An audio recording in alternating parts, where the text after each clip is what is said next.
हे 16/5/2025 ची मुरली. महावाक्य आहे, गोड मुलांनो, तुमचे प्रेम एक बाबांवर आहे, कारण तुम्हाला बेहदचा वारसा मिळणार आहे. तुम्ही प्रेमाने म्हणता मेरा बाबा. प्रश्न आहे, कोणत्याही देहधारी मनुष्याच्या शब्दांची तुलना बाबांशी केली जाऊ शकत नाही. आणि का?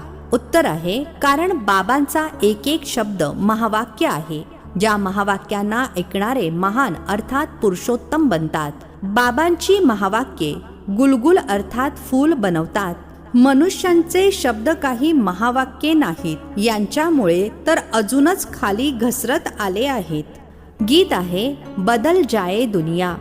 ओम शांती. या गाण्याच्या पहिल्या ओळीमध्ये थोडाफार अर्थ आहे. बाकी सर्व गाणे काहीच कामाचे नाहीये. जसे गीतेमध्ये भगवानुवाच मन्मना भव, मध्याजी भव हे शब्द बरोबर आहे.